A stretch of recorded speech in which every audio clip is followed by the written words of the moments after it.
A very good evening, everyone. Okay, Good please. evening. Yeah, those who can turn on their camera can show up so that we'll have the feeling of being not so virtual. And here is a question to you all. What are your expectations from the workshop? You can quickly go to the link that is dropped in the chat box and send your entries.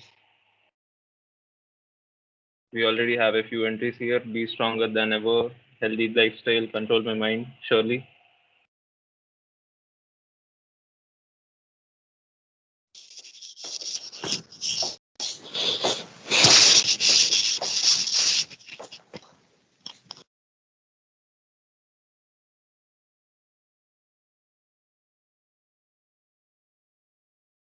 Okay.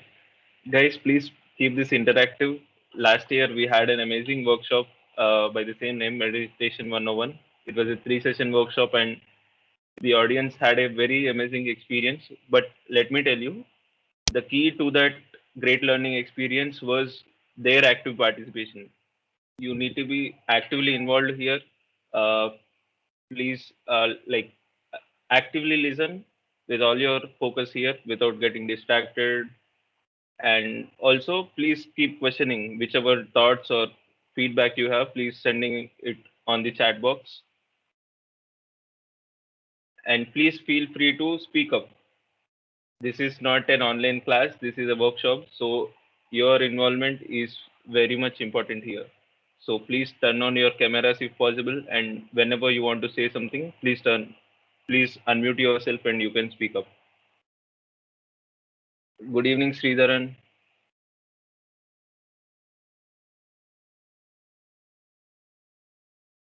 Okay, more of you can send your entries here, and we'll start off within a few minutes.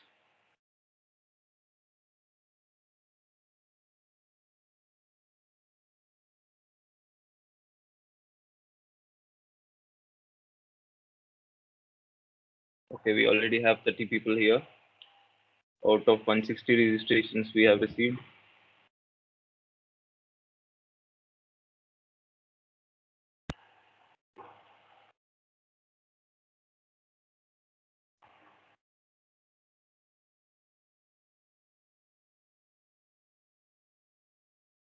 Okay, can at least some people turn on their camera? Is everyone having an issue with turning on their cameras? That's quite pity. Anyway, okay, okay, we got some more responses. Improving focus, controlling your mind, inner peace. Yeah, you'll get all of them through meditation. How we can enjoy our own. Okay, do you mean that enjoying solitude? If it is so, then yeah, you can do it after some practice of meditation. Be more confident. Okay, get rid of overthinking. Yeah, very much, very much. Meditation will help you with all of this. Okay, okay, guys, let's start off with a guided meditation. How many of you are with me? At least raise your hand, say something. Don't be so don't be passive by listening this. Send something in the chat box, raise your hands. Keep this interactive, guys. Please don't keep this passive. This is a workshop and this is not your online class. I want to remind you again. Okay, thank you. 10 people are with me. So, okay, let's start off. Okay, I'll put some meditation music so that we'll get into the mood easily.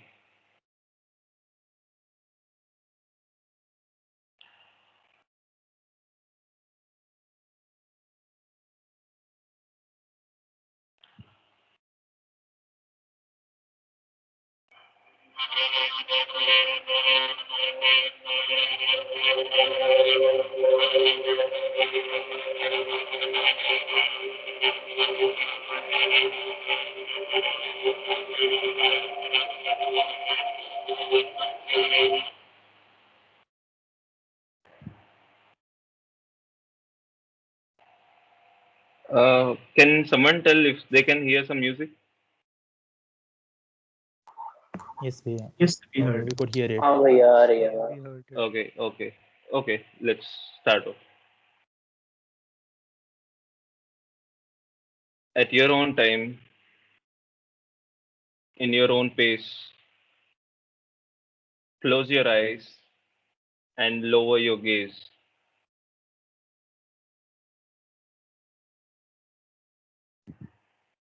This is your time.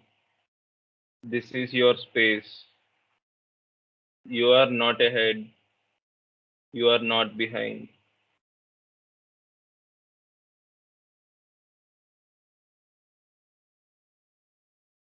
Sit straight. Sit in a comfortable posture and breathe in. On a count of four, slowly and gradually breathe out. Bring your awareness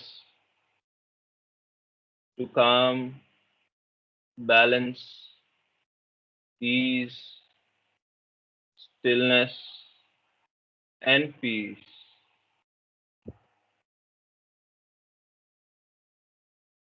Now, in this stage, at your own space, there may be some distractions.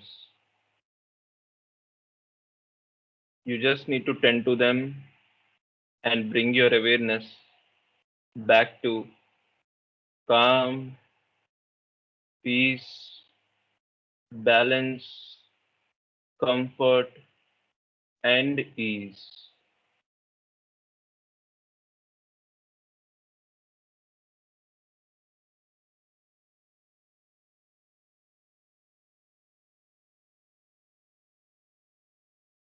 There might be some distractions. You need not be frustrated or disappointed. You just need to bring back your awareness.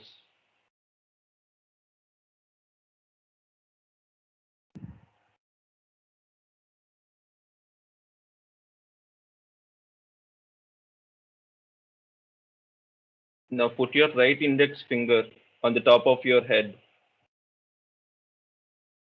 and bring your awareness to that point on the top of your head.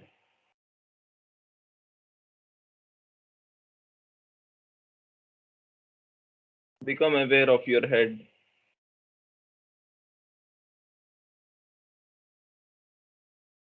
and gradually bring down your focus to your forehead. Allow it to relax. You may need to massage it, you may need to press it so as to relax your forehead.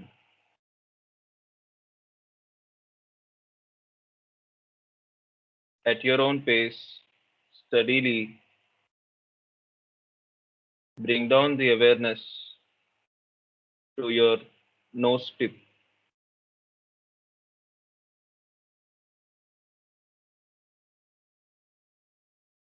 Focus on your nose tip and allow it to relax.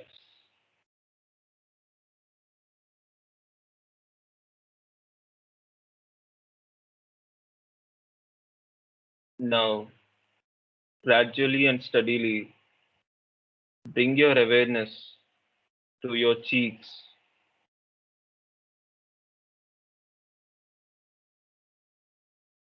Allow them to relax.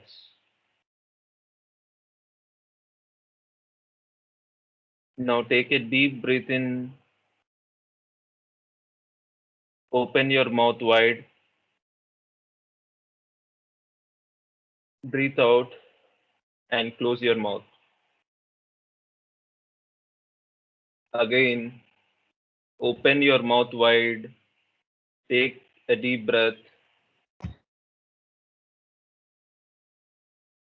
After a moment, breathe out and close your mouth.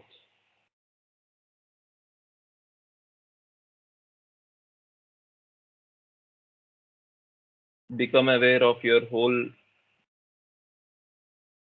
upper body, your chest, your shoulders, your neck, your face, and your head. Allow it to relax, relieve it of all the stress, relieve it of all the pressure, allow it to be in comfort, allow it to relax.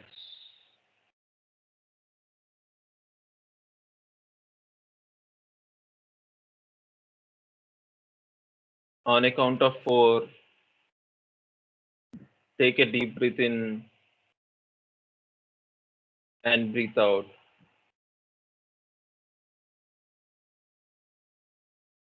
Again, on a count of four, take a deep breath in and breathe out.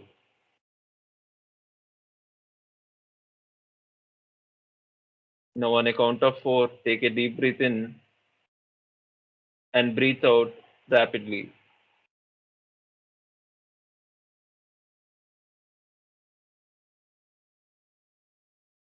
Place your right palm on your chest and repeat loudly after me. I am where I need to be. I am where I need to be. Say it out loud. Say it in your mind. Feel it in your mind and then feel it in your heart. I am where I am meant to be. I am exactly where I'm meant to be.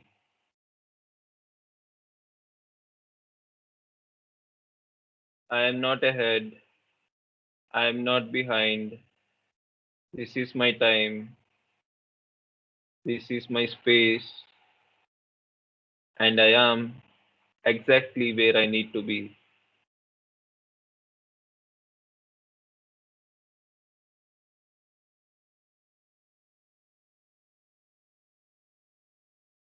Now, make an intention, make a desire for the four coming sessions. Make an intention about learning. Make an intention about growth. Make an intention about healing. To learn meditation and to grow yourself and heal your past. Make an intention and say it loud in your mind.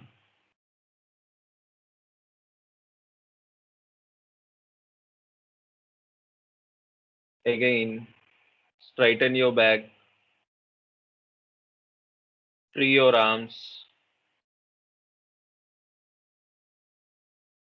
Imagine breathing in all the positive energy, all the empowering energy, and a lot of uplifting energy.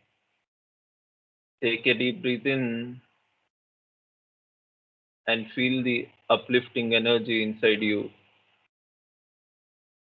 And while you breathe out, imagine letting go of all the toxic thoughts, all the negativity, and everything that is stressing you. Breathe in and breathe out. Repeat this for a two times. Breathing in all the positivity and letting out any toxic thoughts, anything that is stressing you.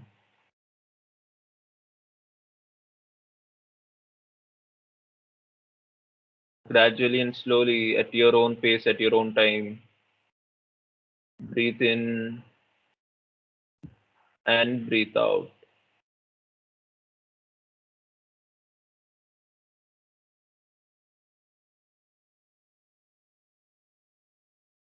When you are ready, at your own pace, in your own time, rub your palms, relax your eyes, and open your eyes.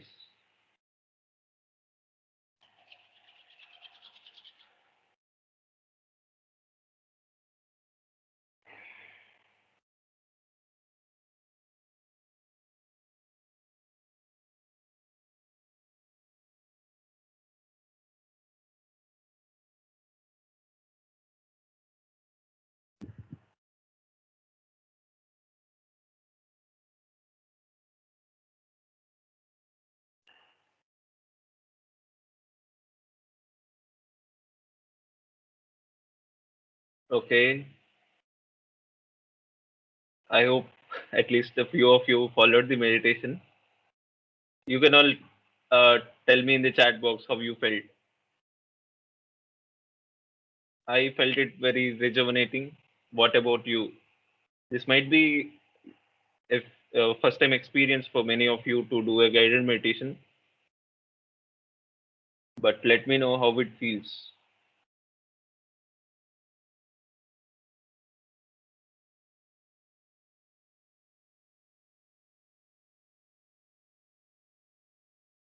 Great. Abhinav finds it calming. Ayush finds it energizing. Subankar is feeling energetic. Saksham is finding it relaxed. Okay, it's quite relaxing. Yeah. Okay, we'll have more of these sessions in the coming days as well. But for now, let's dive into today's session.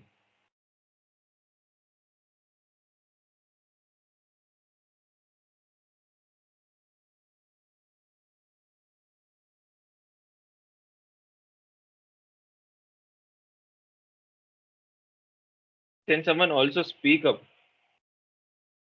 Uh, like you can. I just want to hear from you guys. Last year, the experience was really amazing to whoever have attended, and for me also giving the same workshop. But this time, I can't see your faces anyway. But I am also not able to feel your energy, how you are feeling it. So if you can, if someone can at least speak up, if not turn on their cameras, it would be quite helpful for me in understanding how you feel it. Yes, sir, it was relaxing. Thank you, Neeraj. Thank you for turning up. Great. Okay. Okay, so let's start with today's session.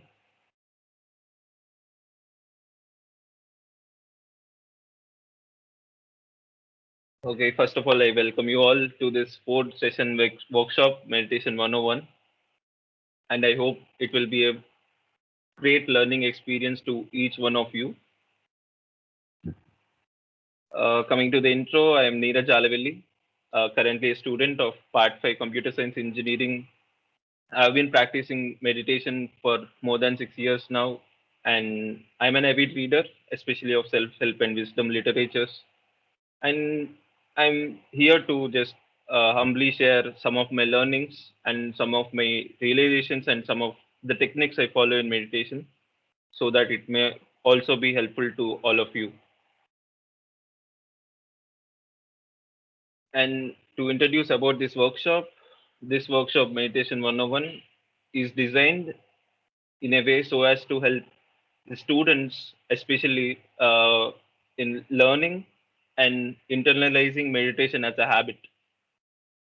Meditation is widely considered as a life-changing skill of 21st century. It is listed as one of the must-have skills in 21st century, and I hope you will also find meditation quite relaxing, calming, energizing, and life-changing. Okay. So coming to the workshop, the structure of this workshop, today's session will be about your mind and your breath. So it's completely about you. And then in tomorrow's session, we will learn the science and benefits of meditation. That will basically answer your questions why you should do meditation. Because why has two parts, what is in it for me, and how does it work. So both these things are answer tomorrow, the science and the benefits. And in the third session, we will talk about techniques and methods, what to do, how to do meditation. And in the fourth session, you will all find great learnings, amazing learnings in the fourth session. I'm I can't wait for the fourth session because in that day we will discuss a lot about the myths. There are a lot of myths around meditation that it is not meant for the youth. It is only meant for the old, or even meditation is hard. And what are the myths we have around meditation? Uh, like, and there are many intricacies in meditation. People find it difficult to focus. They say that I keep getting various thoughts while I sit to meditate. So how to tackle this, how to make meditation as a habit, all of this will be known to you in the fourth session.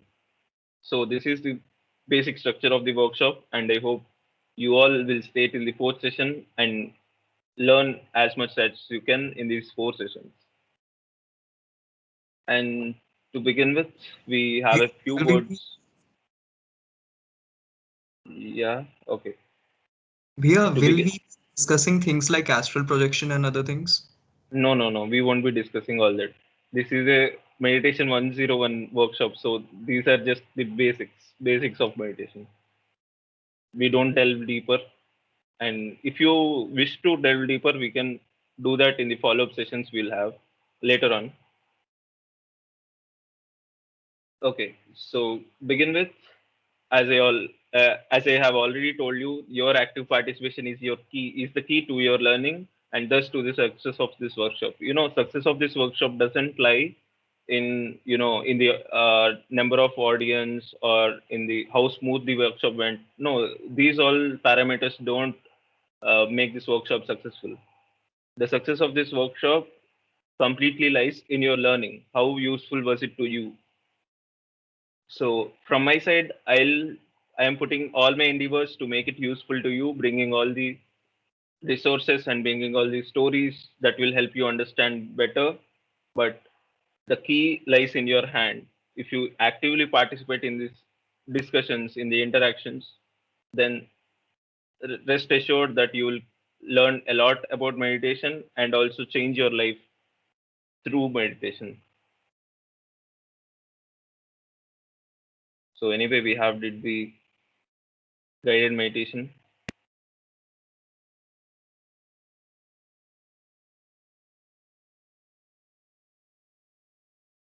Okay, this is my favorite question to ask in the beginning of this workshop. All of you can go to the Slido and answer this question.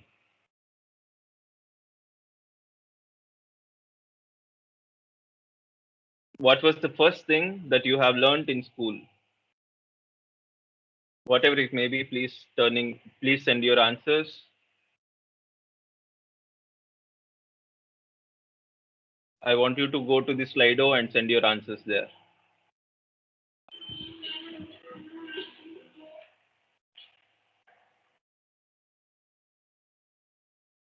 Alphabet, interacting with people, how to write prayer, great.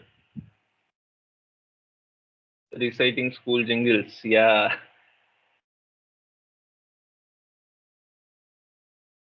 We got prayer again.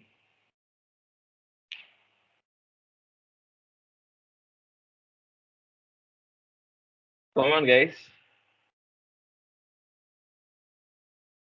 How to write. Pledge national anthem. Really? That was the first thing you were taught?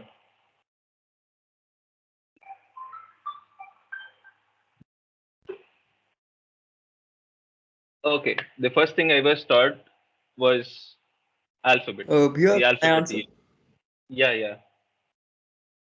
Yeah, someone. Sitting still at a place. Okay, was that taught? Okay. Okay. That's somehow related to meditation, and that's why I said. No, no, not like that. Let's get it this way. So let us find out what is being taught in in various schools when you join it. So staying without parents, respect your elders. Great, amazing. the first thing I was taught is the alphabet A, as far as I remember, or it was the alphabet A in my mother tongue, which is Telugu. So yeah, but these are what we are generally taught, right? Okay, respect, attention, standards. Yeah, that is also taught. But I want to know the first thing.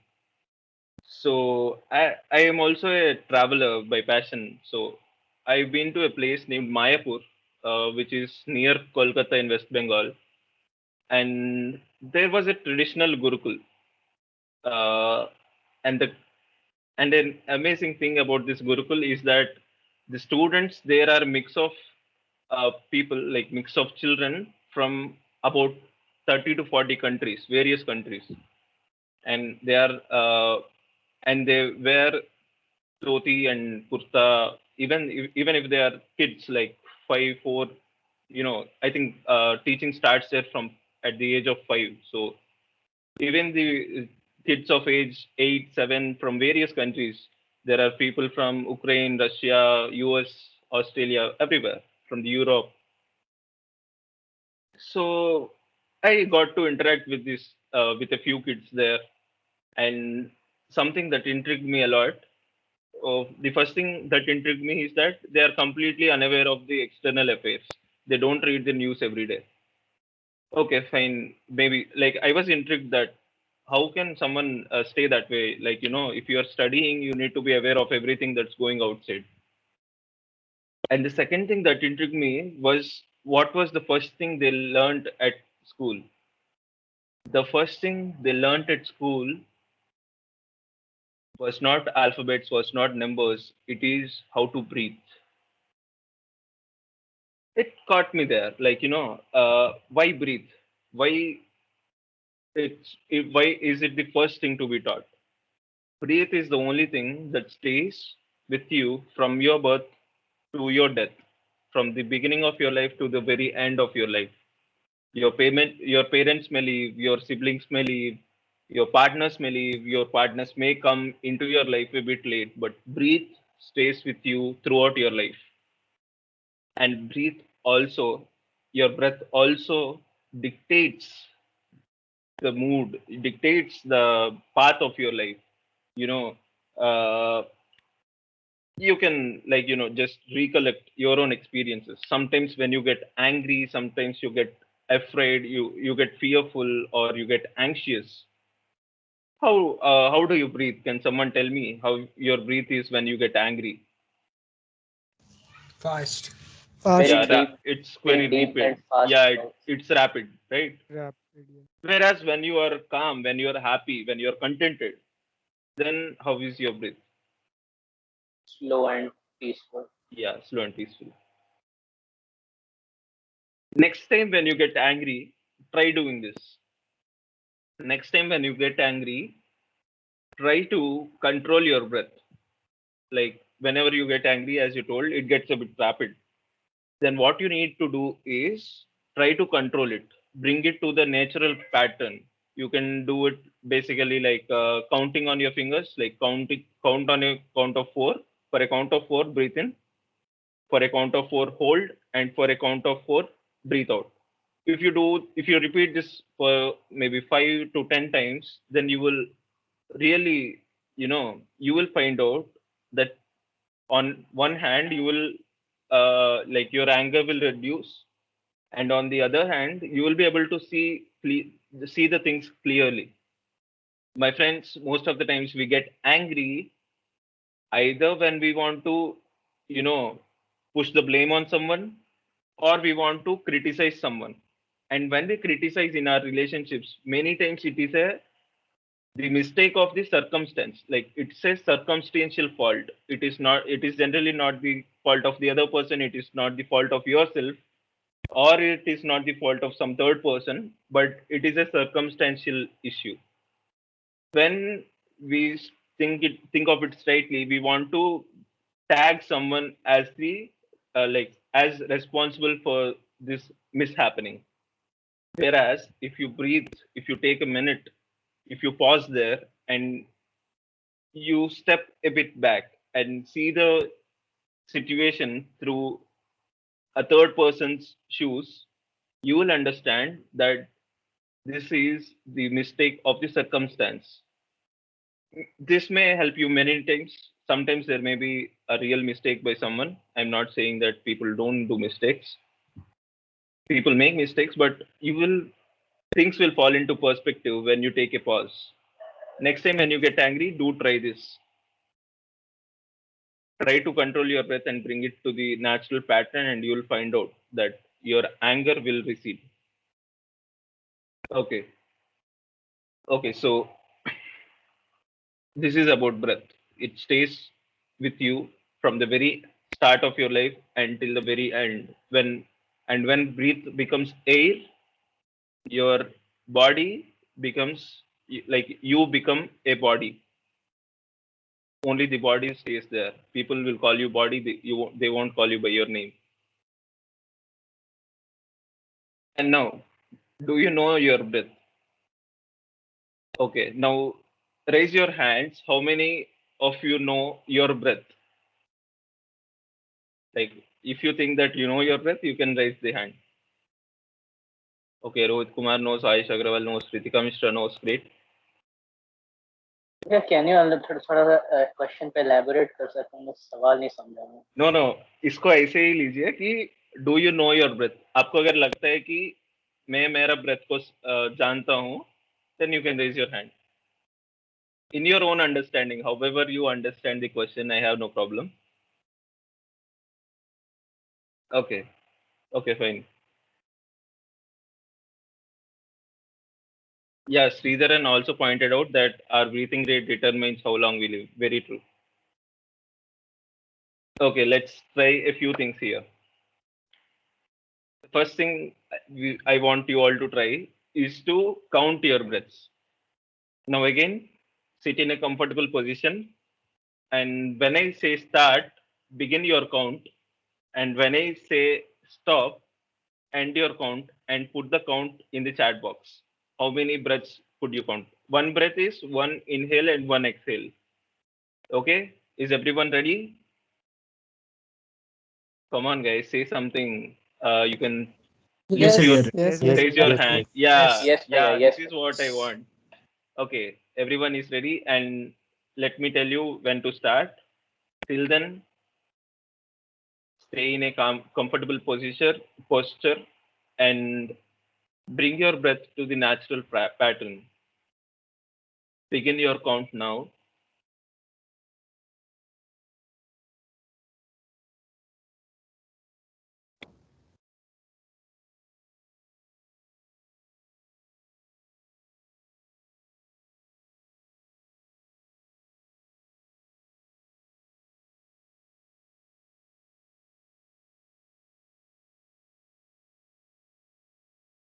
Just keep breathing and keep counting.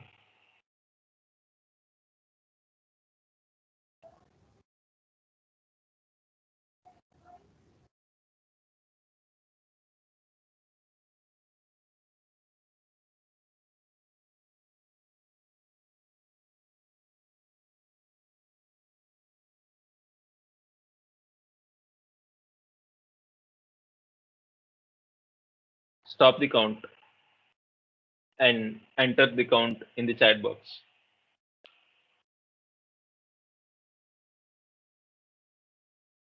Come on, guys. Was 12. 18, 8, 7, 13, 13, 13, 10. Great. Okay. Okay.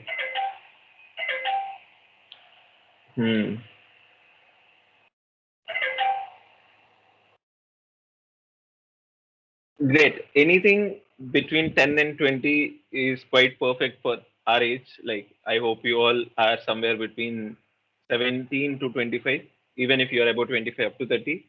Anything between 10 and 20 is perfect. It's a natural breathing pattern.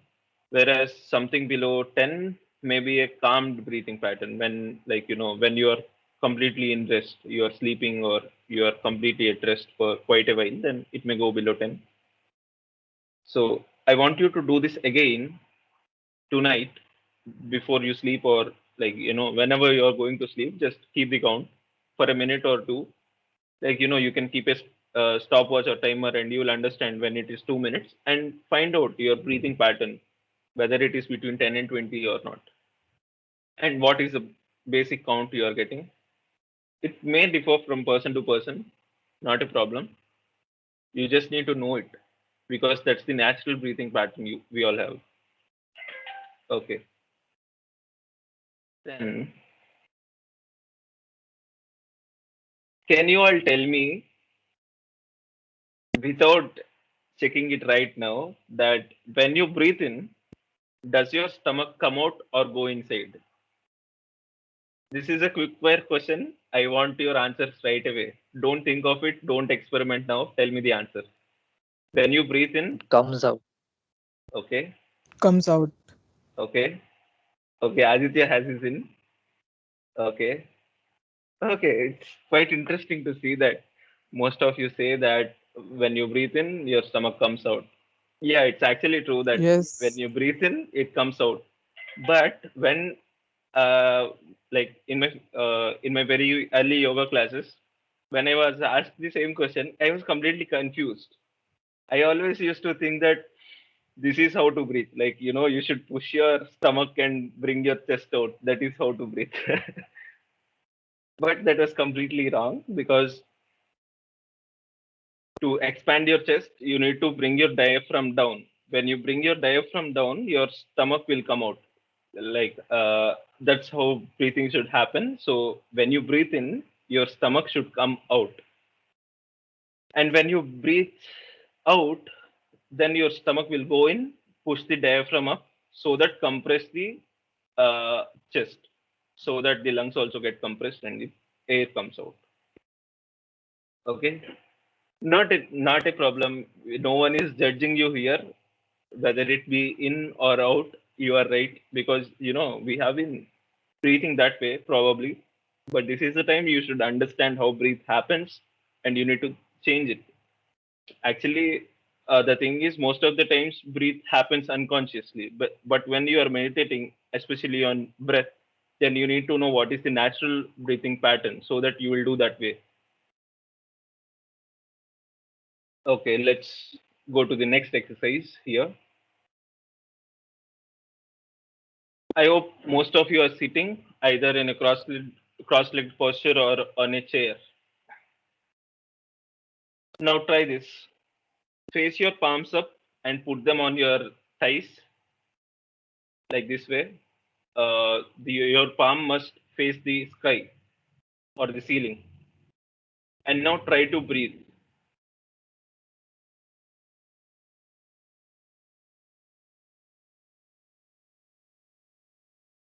Take 3 breaths at least. Now do the same thing with your palms face down. Your palms must rest on your thighs, facing down.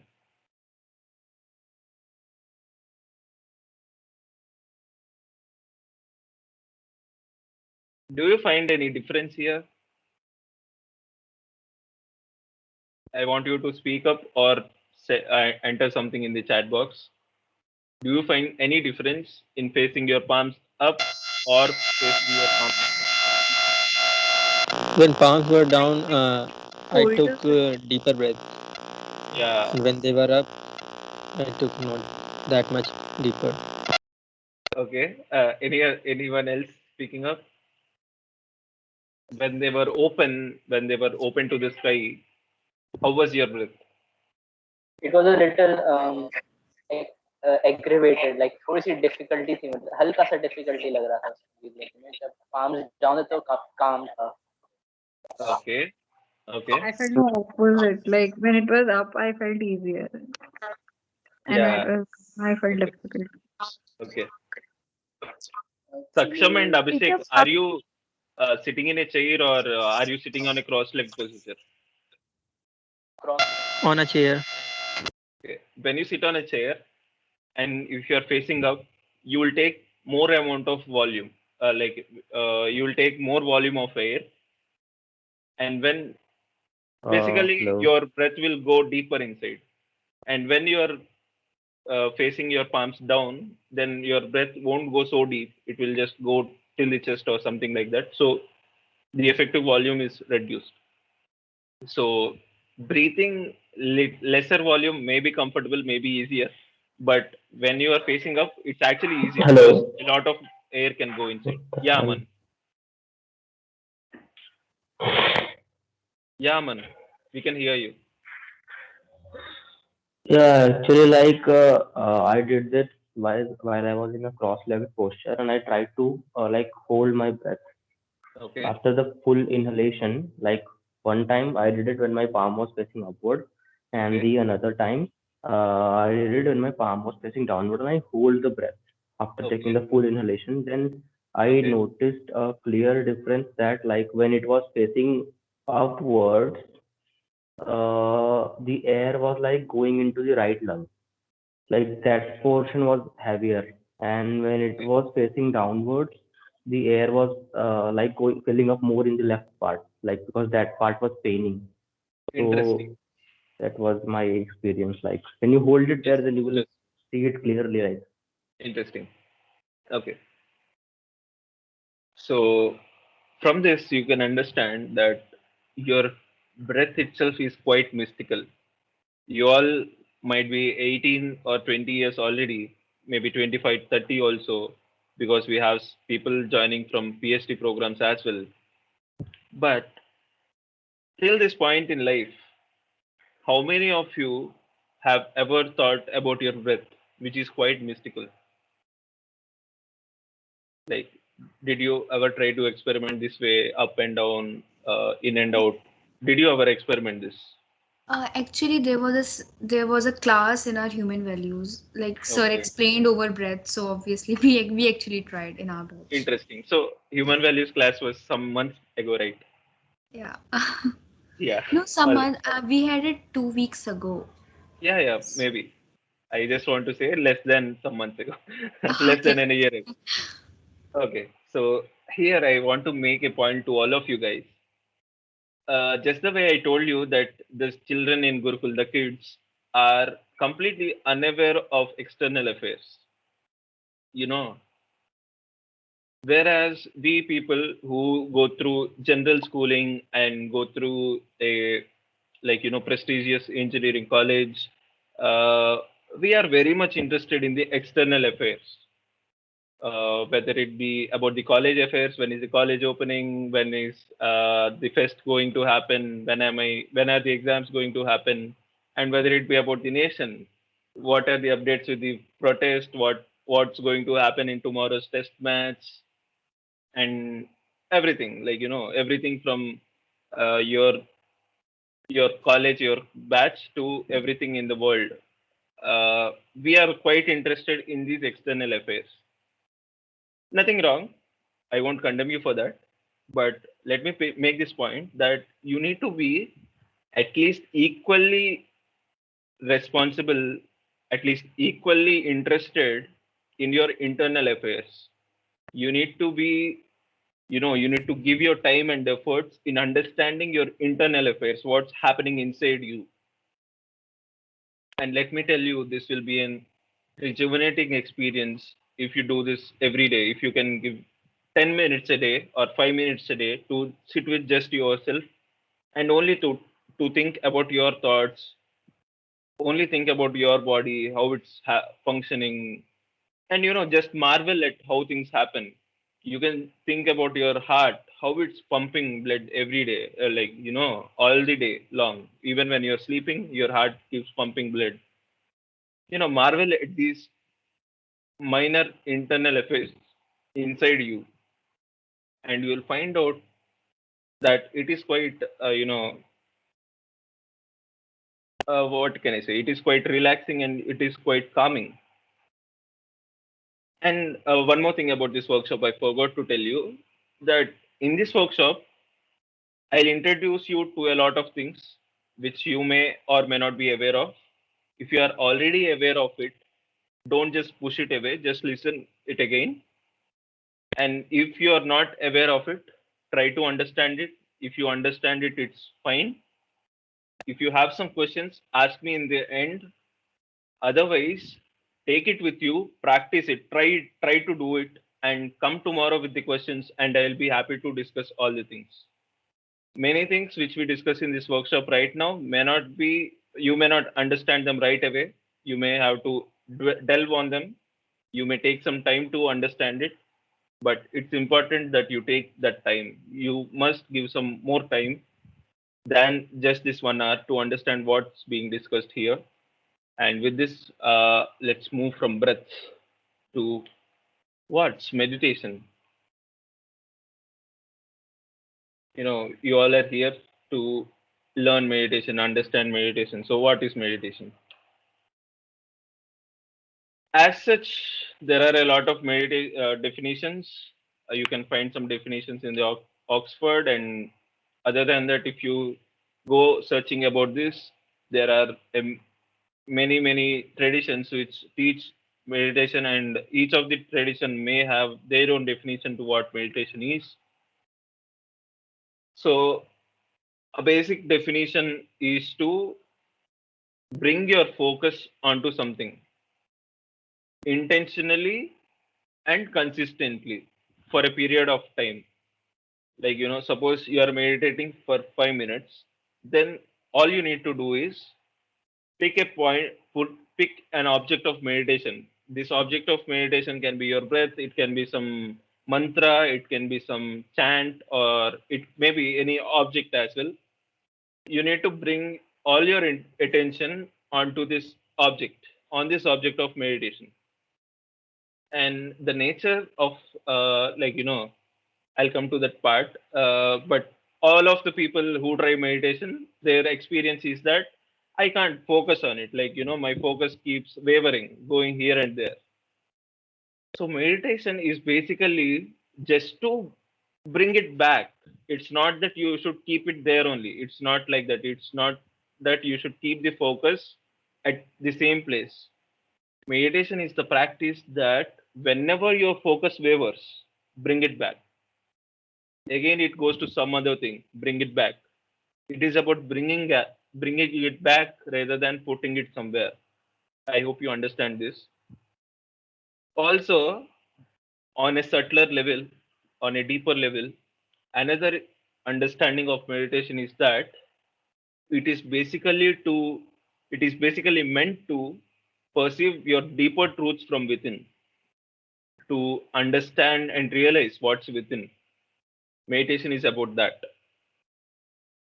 Okay, here you will get two questions. One is, what is within? Like, is it my heart? Is it my liver? It is my stomach? Are you speaking? What is perceiving from within? Is it that, or is it something else? That is one question which will be answered very soon. The other question is, what's the benefit of knowing it? Whatever may be within, the doctor will take care of it. Why do I need to know what's inside?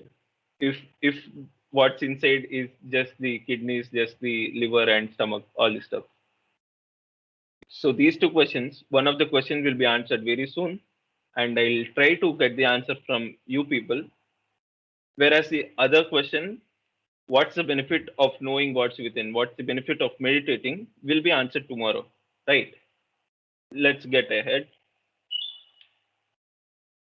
So remember this thing, meditation essentially means perceiving deeper truths from within. Truth also, my friends, is a very dynamic thing. It has various levels of truth. So basically, in meditation, we are talking about the deeper levels of truth. So yeah, I want you to answer this.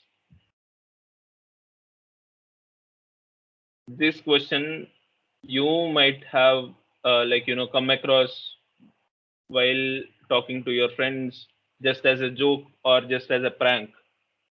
Wait. Who are you? Go to the Slido and answer this question. Who are you? All answers are correct. There is nothing like a wrong answer. Oh, wow. We got a very deep answer saying you are the soul. Okay, then we got another thing. You are the consciousness.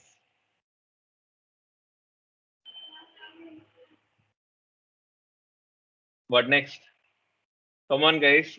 As quickly you can answer this, that quickly we will, you know, get ahead, understand more, learn more. A dynamic human, a machine, great.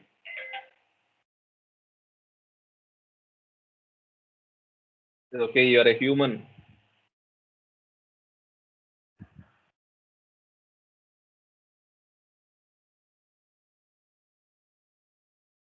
Just another one of the 7 billion, maybe. You are energy. You are Batman. You are a common man. Bomb ready to explode. Messenger of God. Amazing, amazing. Whoever has sent this messenger of God, can you tell me what's the message? I'm very interested to know what's the message. Okay, we got Master of Eight of Fate, Captain of Soul. Wow, Master of Fate, Captain of Soul. Sounds like an Instagram profile, right? Doesn't it? Living with consciousness, your consciousness, your energy. Great, great, great. We got plenty of answers.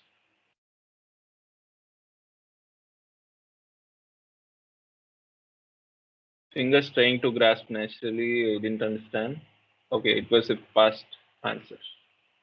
Soul in a body in human form. Amazing, amazing, amazing answer, Sridharan. Anyway, let's go get ahead. You're a secret agent. We are getting many amazing answers here, but we need to get ahead. So I told you that meditation is about perceiving the deeper truths from within, that is from inside yourself. So let's understand what's inside or the inner self. So let me tell you, in our schools, in our colleges, the textbooks we follow are based on the European standards of modern science, which denies self-exploration, which denies intuition, which only accepts proved theorems. Not a wrong. It's not at all a mistake.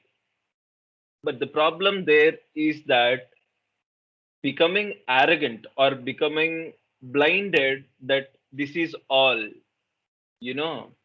Uh, Let me ask you this: your your school might have taught you your a lot about your brain, a lot about your organ systems, a lot about your organs. But did the school ever tell you that there is more to it? Your body, you are not just your organ systems, you are not just your organs, you are not what you can see outside. There is more to it. I just want to know if your school has told you this or not. If your school has told, it's quite good. Otherwise, it's a story of all Indian schools, not a problem. Okay, not even in moral science. Okay, not even in humanities, of course. Okay, if your school didn't tell you about anything, then raise your hand.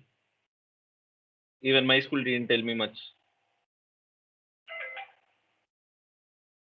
Okay, okay. A lot of people, a lot of people. Yeah, the problem with the modern science, basically social sciences as well, social sciences is also classified as a science, is that we become blinded that this is all. If in our history textbook we have something about, that this is the first civilization, we need to understand that this is the first civilization known to us. There might be something beyond that, who knows? And we also need to understand that all these concepts, whether it be the early man, whether it be the Adam and Eve, uh, whether it be the Big Bang, whether it be the evolution, and whether it be the primordial soup, all these concepts which might have been taught in your school don't have a strong base to prove. even the Big Bang theory is baseless. Like if you go deeper, asking questions, you'll find that it is baseless. Even the people who have, you know, even the people who have proposed it call it baseless. It's just a theory. Whereas also the Darwin's evolution theory, Darwin himself says that he really doesn't know if this is true. Like he just made a theory. It sounded logical, and people started it taking it as a religion. That is why they call it Darwinism. Yeah, I just wanted to make this background before going ahead because I just want to let you know that there is a lot more that we don't know inside. If you have this interest to know what's inside, that is when you will try to know, right? If you don't have this interest or you don't get intrigued to know what is inside, then you really won't have the interest to know, like you won't endeavor to know what's inside. So let's try this. Okay. Okay, so we got a few answers that they are human, they are a body, they are a body in human form. So can you tell me what's a body? Like what's your body? What is it made of? Quickly, guys, we are already running over time and I don't want to extend it longer. Cells. Cells, yeah. Okay, cells have a lot of microcellular things, and cells make a tissue, tissue makes organs, organs make organ systems make organisms. Fine, all this is fine. But in an understanding based on the Indian knowledge systems, or erstwhile called Bharat, the Vedic knowledge systems say that your body is made of 5 elements, which are earth, water, fire, ether, and air. So whatever it may be, whatever is inside your body, they must be constituted with these 5 basic elements. So yeah, okay. But do you think is this all like whatever you are can be made completely of air, water, air, fire, and ether? Like we have emotions, we have thoughts, we have discrimination, we have identity. Can all these things can be made only with these 5 elements? Come on, guys, I want answers from you. No. No, right? No. So as I have It's hard already to pointed believe. out, Well, actually, for me, it's hard to believe that I am made up of these 5 elements also. Like yeah, it's hard to believe, right? at some point, but like it's hard to believe in that. Okay, that first of all, you can believe whatever it is. You can think that you have some sense organs, you have motor organs. But my question is that do you think is this all? Is this all you have? But as I already told, or as I already pointed out, we have thoughts, we have emotions, we have identities, we have discriminations, and a lot of other stuff. These anyway can't be classified or can't be constituted with these 5 elements, right? That is what is called the subtle body, which is made of mind, ego, and intelligence. So coming to this point, anyway, earth, water, air, fire, and ether, this is already like anyway accepted by science as well.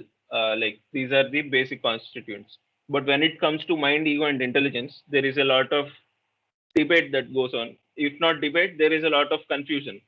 Like these terms exactly won't go with everyone. Some people call mind as the ego, some people call ego as the mind, some people call intelligence and mind as something else. So I am basing upon the Indian knowledge system to let you understand this, because anyway in the modern science there is no clear understanding of what mind is. The definition of mind modern science goes with is that It is the sum total of the physical activity of the activity of your brain. Your brain is a physical thing, and all its activity is termed as mind. Whereas this definition itself doesn't completely isn't completely compatible. So this also got rejected. But there is still no clear understanding of what mind is. The modern science is quite much into the neuroscience, which is the science of the brain, the physical thing, but they don't know much about what is mind. That is why I'm basing upon the Vedic knowledge systems to tell you what mind and what intelligence and what's ego. So basically, this is the subtle body that you can see in the yellow, which is made of mind, ego, and intelligence. In Sanskrit, we call them Man, Buddhi, and Ahankar. Man is mind, Buddhi is intelligence, and ego is Ahankar. The thing we are interested here is about mind, whereas I'll tell you a bit about ego and intelligence also. As I told you, we have some identities. Suppose we have the identity of our species, our name, our locality, our nation, our college, our gender. There are a lot of identities we tag ourselves with. My name is Neeraj, I am a male, my age, my branch, my department, all this stuff. We we take them as to be ourselves, right? All these things together form the ego. Are you getting it? Now, ego is not just the identities, it is a little more complex, but I don't want to delve deeper of what it is. But I also want to tell you about something which is called false ego. False ego is what I think you think I am. Matlab, suppose we have Aish Agarwal here. He thinks that Neeraj Bhaiya is dumb. If I take that to myself, I also accept that I am dumb, then this is called false ego because I am basing my identity upon someone else's opinion. If this is called false ego, right? If I think, if I think what you think I am, if I am taking your opinion to identify myself, that is called false ego. Leaving the identities I have told, like whether it be name, your branch, your department, and all this stuff, leaving these aside, there are even more a lot of identities we tag ourselves with. We tag ourselves to be beautiful. We tag ourselves to be friendly. We tag ourselves to be introvert, extrovert. We tag ourselves a lot more things, right? We keep thinking what others are thinking about me. How many of you do this? Raise your hands. Even I do this. Great, great, great. A lot of people do this. Almost everyone does this. We tag ourselves with others' opinions. We keep thinking what others are thinking about me. This happens with everyone. This layer is called the false ego, which basically falsely identifying with something which you are not. And here comes mind. What is mind? Mind is a kind of recorder box. It keeps recording all your experiences in your life. I'll talk a bit more about mind later, but here I want to tell you that mind is a obedient servant of your ego. How can I explain you this? Is suppose if you think that if your ego says you or suggests you that you are not beautiful, then even if you are beautiful, okay, let's not talk about beauty. Let's talk about something else. Okay, can someone suggest me something that they think they are based on others' opinions? Intelligence. Capability. Okay, yeah, Ritika thinks that she is intelligent. She's intelligent. But Ritika, do you base this upon others' opinions or You can base it upon others' opinions anyway. A humble person. Okay, yeah. Humility is a great thing. Many people think they are humble. I also think I am humble. Many times based on others' opinion. If someone says me you're a humble person, then I think I am a humble person. And So let's being take an something introvert, negative. Okay, introvert, extrovert is also there. But I just want an example to handle here. Fat. So okay, fat. Fat can also be, it can be statistical. But humility can never be statistical. So, like, if you consider humility or being humble, if your ego accepts that you are humble, then your mind tries in all ways to convince you that you are humble. That is what mind does basically. If your ego accepts something, your mind tries to convince in all ways to make you understand it, like to make you accept it. I'll also come. What is this you? Who are you? I'm saying you repeatedly, but what is that you? I'll come to that. So mind is that obedient servant. We'll know a bit more about mind very soon. The other thing we have is that intelligence. Intelligence is that discernment. It is that discrimination which tells you you are this, you are not this, and it bases upon logic. It gives you reasons why you are this. Suppose if your intelligence wants to convince you that you are not humble, it will give you some examples that when a junior approached you, you were so headstrong, you wanted him to call you sir. You are not humble. So intelligence basically gives you reasons. It gives you logics all the while. To make it even simple, I'll go it this way.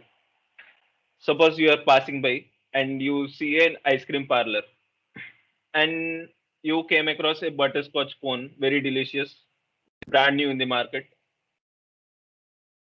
Now, the first thing that happens is you perceive it through your eyes, it goes to your brain, right?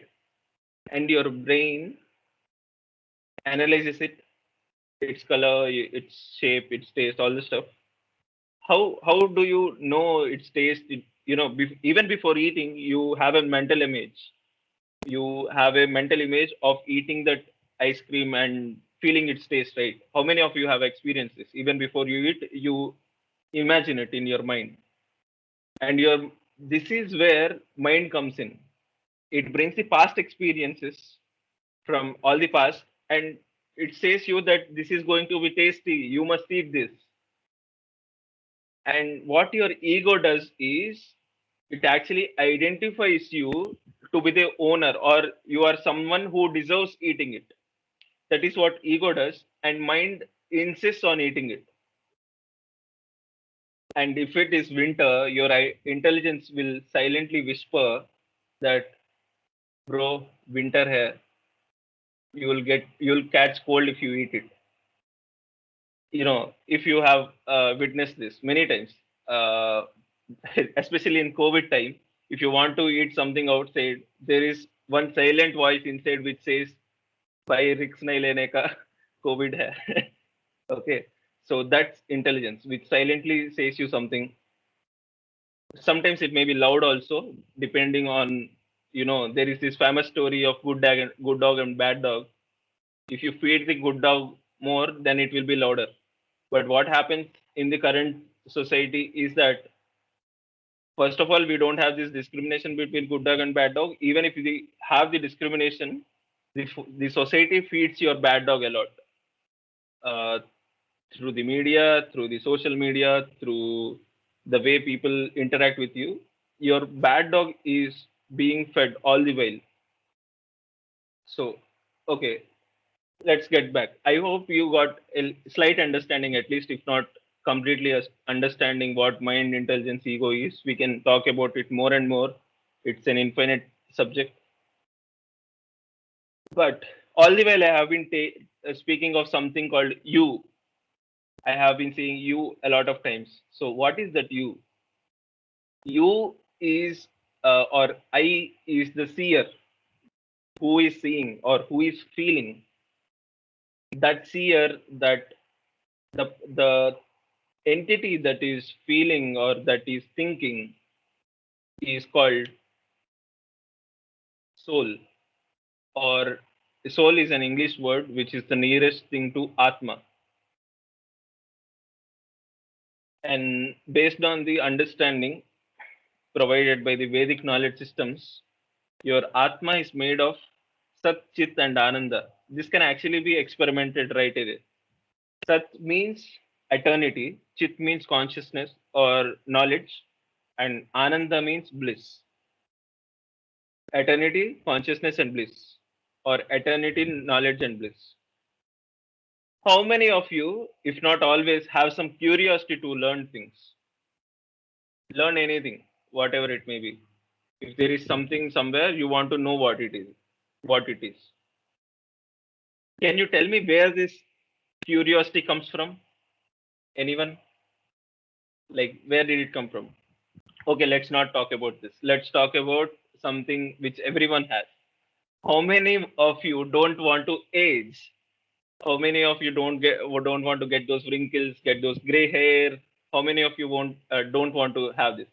How many of you don't want to age? Or even deeper, how many of you don't want to die?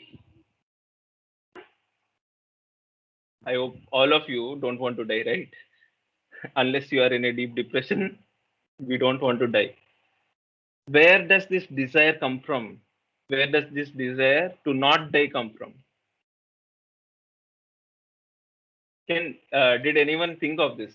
Like, the first time I was encountered with this question, I was just flabbergasted. All the while we don't want to die, but where does this come from? Where does this desire to not die come from? Because It we could all. be Yeah, Saksham. it could be because of a deep desire to leave a legacy. Because if you don't die, you have more time to leave an impression, something on the world. Yeah, that is what. Like, this is you are saying. We can link it to the way the society reacts to a person leaving. Like when a child is born, it's an occasion of happiness, but when someone dies, it's like all sadness all around. So Okay, why are you concerned about the sadness of other people once you are left, like once you leave this body? Sadness of the people who will be sad, they are kind of close to us, so we don't really want to hurt them. Maybe Okay. that's something. Right. Or, but we all know that there must wanted be to like was एक time तो आएगा जब हम like when we should leave this body, right? I'm not exactly speaking about death. I'm speaking about approaching death. Basically, like we don't want to age, we want to live longer, or we just don't want to age at all. Where does this desire come from? I don't want to you to answer right away. If you have something, you can think upon it, and you can even answer tomorrow. But just think upon this. It is not about answers; it is about the thinking. Yeah. Your voice is actually breaking. Okay. Am I audible right now? Yeah, you are audible now. Yeah, so I was saying that maybe this desire is a result of our desire to avoid sufferings. Okay, fine. Like old age itself brings a lot of sufferings with it. No, that's why. Okay. Yeah. Logical. And Hello? yeah, Kayur. Yeah, like what is like we know what living is, but we don't know what is there after death or what is death. So There is like uncertainty, right? we prefer not to die. Yeah, there is uncertainty. We are afraid of that.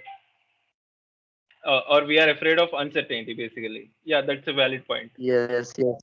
Is the But then ignorance there's that also keeps a us from. curiosity towards it. Like we know what there is when we are living, but then we also want to know what there is after death. So Yeah. there can also be a sense of curiosity to it. Yeah, right.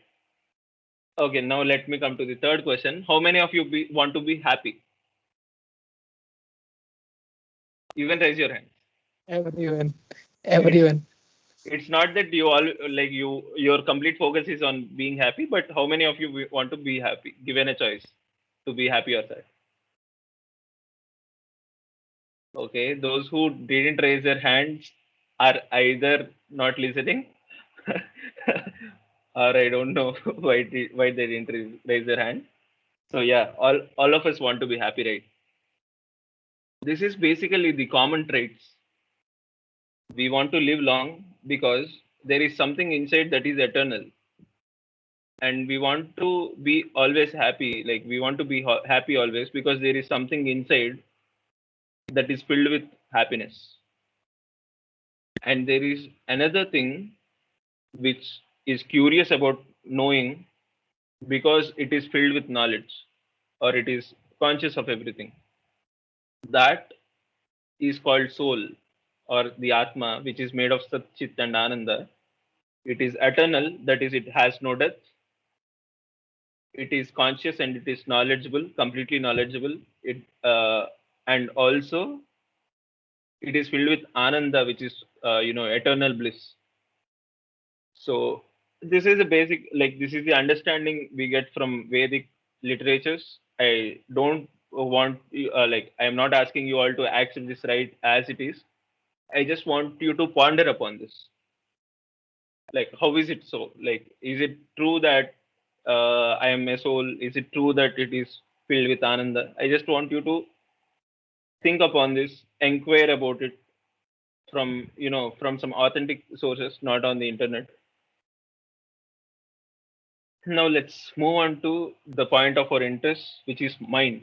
I know we are already late on time, but I humbly ask all of you if I can take 10 more minutes so that Oh we yeah, can sure. finish today's topic. Sure. Here I take one, very strong teaching from Bhagavad Gita, which says, Bandhuratmat manastasya yenatmaivat manajita anatmanastu shatrutve vartet atmaiva shatruvat. I know most of you won't be understanding Sanskrit anyway. I also didn't understand even after reading 10 times. But let me break this down for you.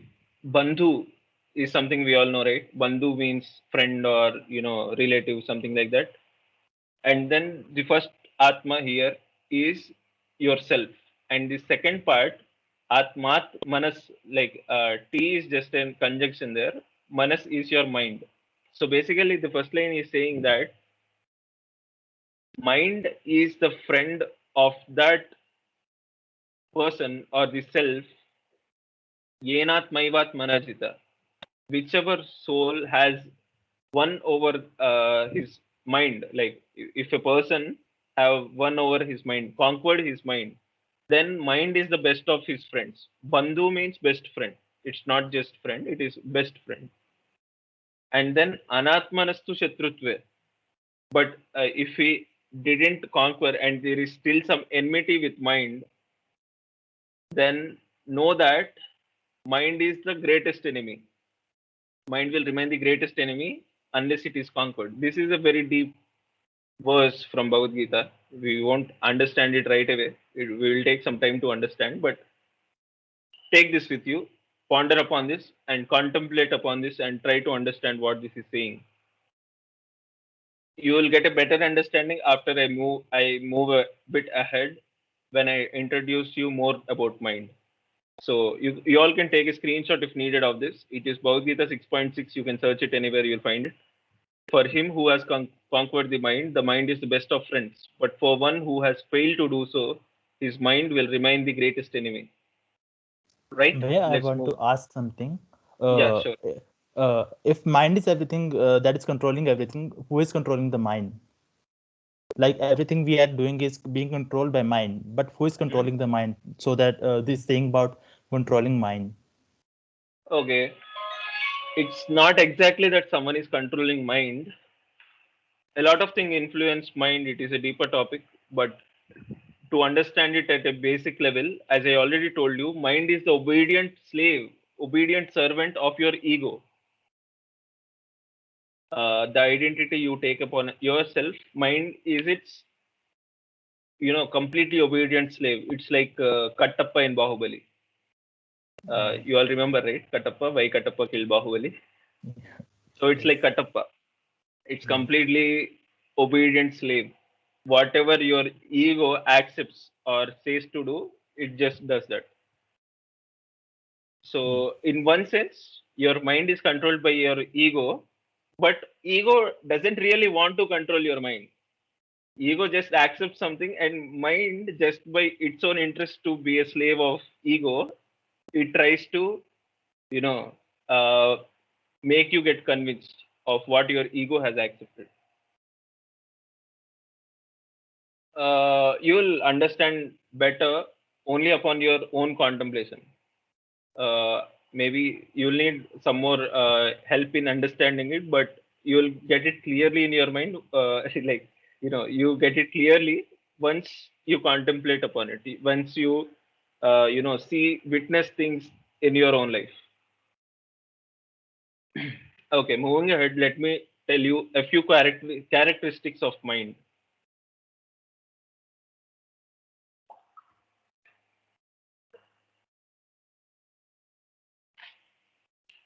Okay. Okay. Let me ask you, what is your understanding of mind, whatever it may be?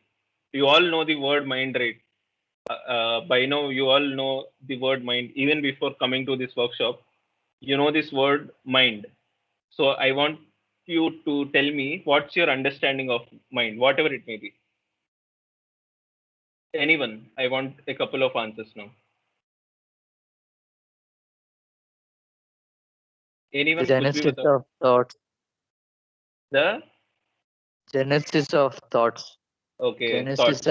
and Window of all our regulator thoughts. of thought. Okay. A window What of was thoughts Mind is like we ever something had. it collects all the experience and then it helps us make our own perception about things. okay? Okay, it collects all this stuff. Okay, Abhinav, what were you saying? It is like a window which only can view some particular things at a time. Yeah, perfect. Anything else?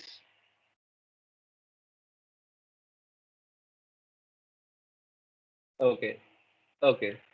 It's like the software which is given to this hardware of ours. Like Yeah. It's also true. without that software, it won't work at all. Someone here told that brain is mind. Ayush Agarwal says that brain is mind. But let me tell you, my friend, that brain is actually a physical organ which is made of all these neurons, glial cells, and all this stuff, the neuroscience that goes on. Even the science tells that there is something which is not physical. The thoughts are not physical. They are not written on your brain somewhere. Your emotions are not written on your brain somewhere. So there is something beyond the brain, which we generally term it as mind. But as most of you told, and especially I think Abhinav told, that mind is like a window that opens you to perceive something. Yeah, mind is actually a window. Didn't you ever think upon this? Because there are a lot of things going on, but at a certain point of time, you will be focusing on something.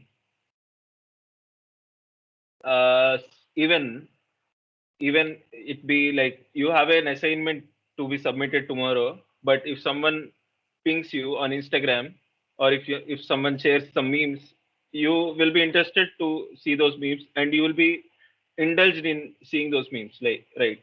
Like, how many of you have experienced this? Even if you have something to do by tonight, but still somehow at times you just indulge yourself in doing something. Okay, quite many of you have like Every witnessed time. this every time. Yeah. So, as Abhinav told us, and as it can be witnessed by all of us, mind is like a window. There are a lot of things going on, but mind is like a window or a magnifying glass that takes you to something. It points out that this is the thing you should do right now. That is mind. And mind, as I already told, and someone has pointed out, it's like a recorder box of everything you experience. Once you eat an ice cream and you loved it, your mind will record it. Like, next time when you come across an ice cream, it will tell you ate it last time and you loved it, so you should eat it again. Mind is actually like a theater with million screens, but it zooms onto one screen at a time. And then mind is like an ocean with rivers as the inputs. Like we get inputs from all the senses, right? We see something, we hear something, we touch something. All these input streams come in as the rivers into the ocean of mind. And the waves that come from the ocean are likened to the thoughts. We always, we keep getting thoughts from inside. There are always thoughts going on in our mind, and it is said that there are a lot of numbers here. Modern science is not very conclusive. They say 15,000 to 7,000 thoughts in a day, and some other research says that 6,200 thoughts per day we get in our mind per day, whatever the number it might be, 60 to 6,200, or whether it be 60,000, whatever it may be. There are a lot of thoughts that keep streaming in our mind, right? They keep coming as a stream. That is mind. It is like an ocean. And most interesting thing about mind is that it is like velcro for negativity. Velcro is what is velcro? Velcro is that which sticks, like belt वाला चप्पल होता है ना, उसमें जो Velcro होता है, जो लगा हुआ होता है, it is Velcro. And with negativity mind is like a Velcro, and for positivity it is like tarpaulin. Tarpaulin is that material which doesn't absorb any liquid. Sheds के ऊपर लगाते हैं ना, when there is rain or something, they put this tarpaulin on packaging goods and all this stuff. This you can actually observe in your own life, that when there is something negative that is happening, you are very much bothered about it.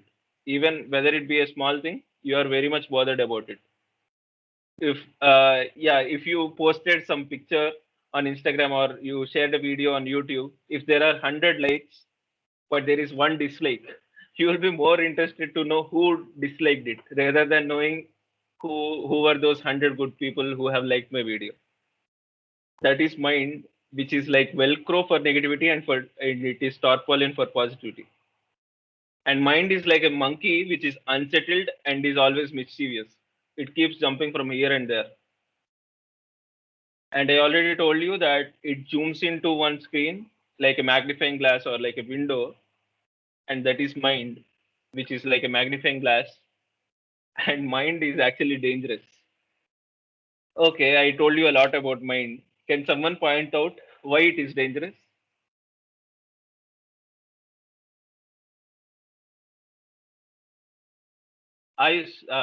We will answer that question surely, either today or soon. But right now I want this answer.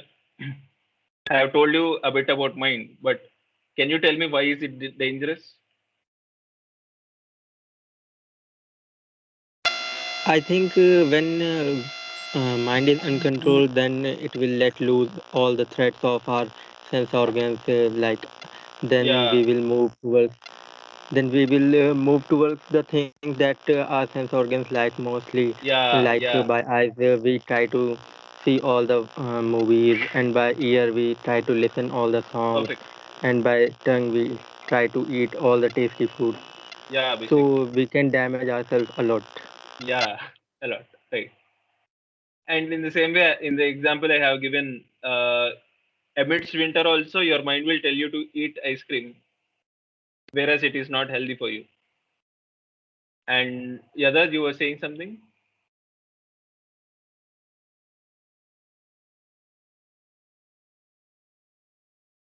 Okay.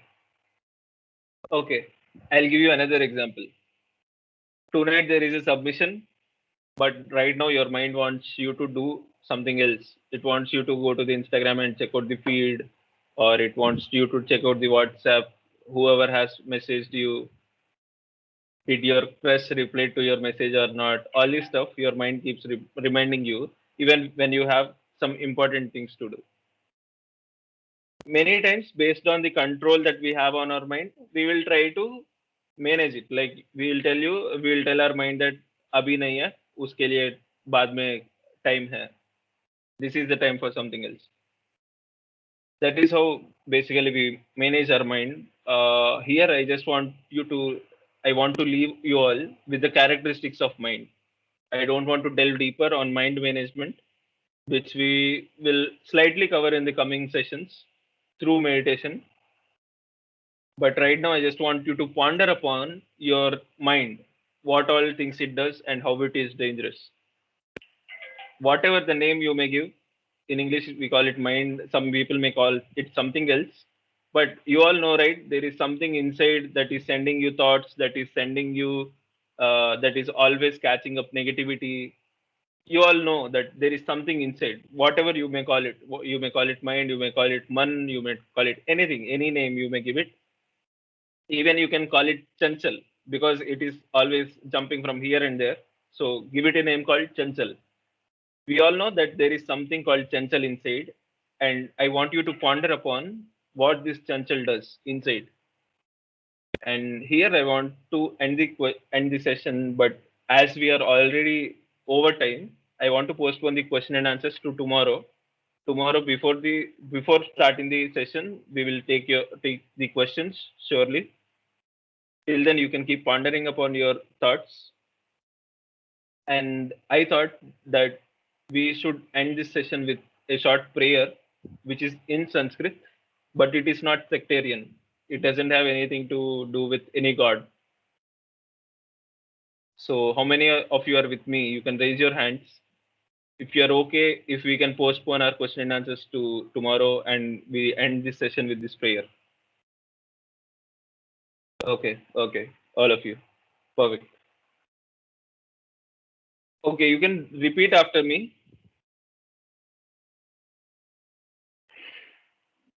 Om Sarvesham Swastirбhavatu. ॐ सर्वेषां स्वस्तिर्भवतु Om Sarvesham Shantirbhavatu. ॐ सर्वेषां शान्तिर्भवतु Om Sarvesham Purnam Bhavatu. ॐ सर्वेषां पूर्णं भवतु Om Sarvesham Mangalam Bhavatu. ॐ सर्वेषां मङ्गलं भवतु Om Shanti Shanti Shanti. ॐ शान्तिः शान्तिः Okay, amazing session it was. I hope you all also felt that way, and I hope to see all of you in tomorrow's session with renewed energy and renewed interest to know more about yourself. And I'll also give you the understanding of the prayer we have just done.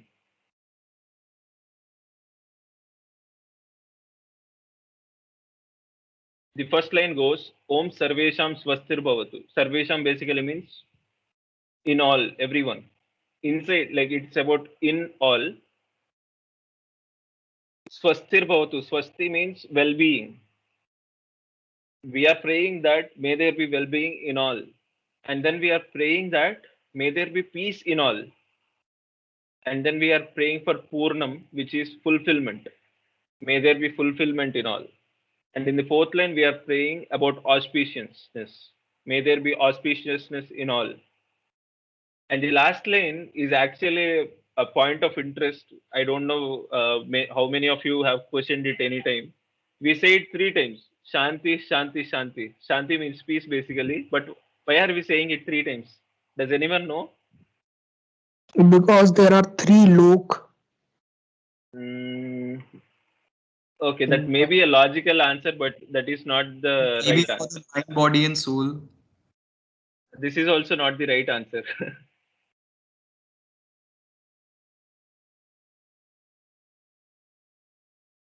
Malab, nothing wrong. Okay.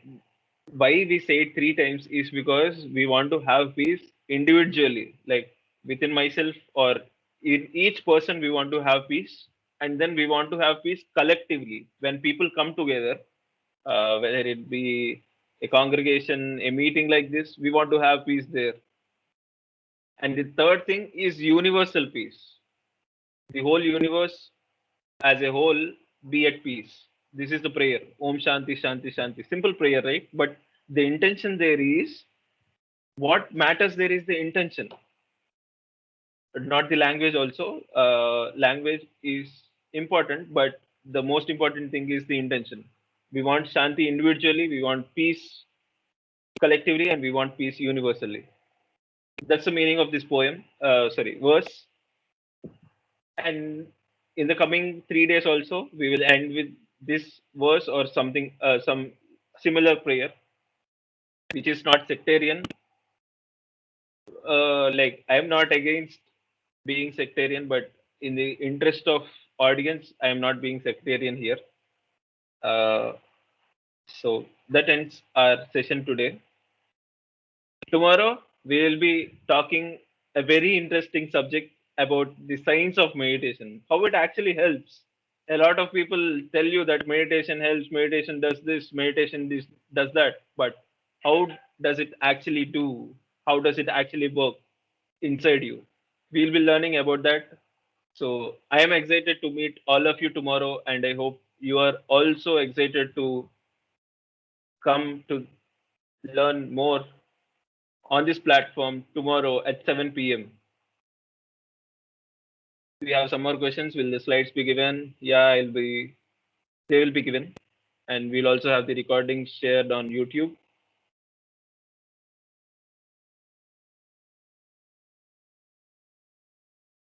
Great. That's it from my side for today. Let's call it a day. I hope you all have great evening and have a good sleep tonight. Good night. We'll have amazing sessions in the coming days. Bring all your friends, bring all your classmates. Tell them that this is something useful they can do with the time they have. Good night. Bye bye. Can we bring Thank you, our Master. Goodbye. Yeah, you can bring your friends even if they are not registered. You can send the MS Teams link and ask them to join. The recordings will be put on the YouTube so they can watch the replays as well. Okay. Good night. Thank you, sir. Bye bye. Good night. Nidhi, you have something to ask? Good night. Good night. Good night, Bhaiya. Good night.